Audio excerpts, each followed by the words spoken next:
le temps, l'espace, la réalité. Ces éléments ne sont pas linéaires.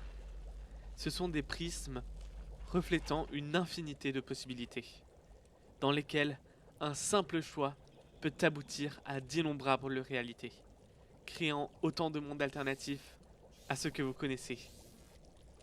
Était-il juste pour cette personne de créer ce monde virtuel et d'observer grandir un autre monde où ses créations ont souffert de la corruption? Que penser de ce pauvre monarque déchu qui par la corruption put prendre les rênes de son monde? Tous ces choix étaient-ils justes? Non. Avec mon ami, nous étudions toutes ces réalités, celles qui veulent bien se montrer. Nous les observons, nous prenons note de leurs exploits afin que quelque part, il y ait un témoignage de leur passage dans le monde, dans les réalités. C'est ainsi que nous avons découvert leur existence, celle des. Ce sont les rares êtres à exister dans chacune des réalités. Et à chaque fois, peu importe ce qu'ils vont réaliser, leur peuple va vivre la même finalité. C'est comme si cet événement était censé se réaliser dans toutes les réalités. Avec mon collègue, nous parlons. Laissez-moi vous raconter l'histoire des qui aujourd'hui nous tiennent en otage afin qu'ils puissent continuer leur conquête. Tout commence toujours au même point, dans leur dimension, de façon paisible, un monde utopique, parfait en apparence, jusqu'à l'apparition d'une sorte de malédiction, de corruption. Ils ont vécu avec cette maladie durant bien 10 millénaires, voire plus. Ils ont tout essayé pour se soigner, pour faire disparaître la corruption qui ronge leur corps. Ici, il est important de préciser que cette espèce fonctionne sur le système des âmes sœurs. Chaque être est lié à un autre.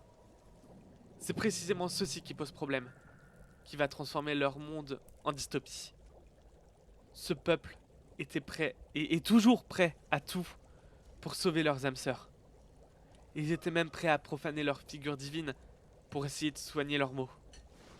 Malheureusement, pour eux, ça a fonctionné. Mais à quel prix?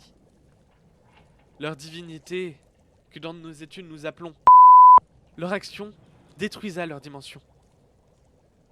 Cette divinité, elle la tenait en place.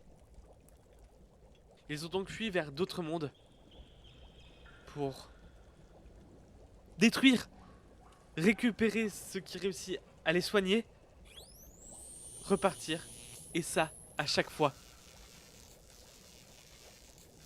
Leurs actes barbares de destruction sont dans l'unique but de les soigner. Ces âmes sœurs, une âme pour se battre, qui fonctionne en symbiose avec la corruption, et l'autre aux portes de la mort. Ils réalisent ceci dans toutes les réalités. Toutes? Non. Sauf dans la nôtre. Ils ont été enfermés, bloqués, voués à la mort. Dans ma dimension, notre dimension.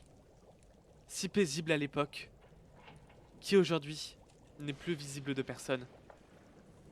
Mais nous continuons de vous observer. J'espère qu'un jour, quelqu'un viendra nous délivrer de ces bêtes atroces. Qui que ce soit. Nous aussi, on a besoin d'aide.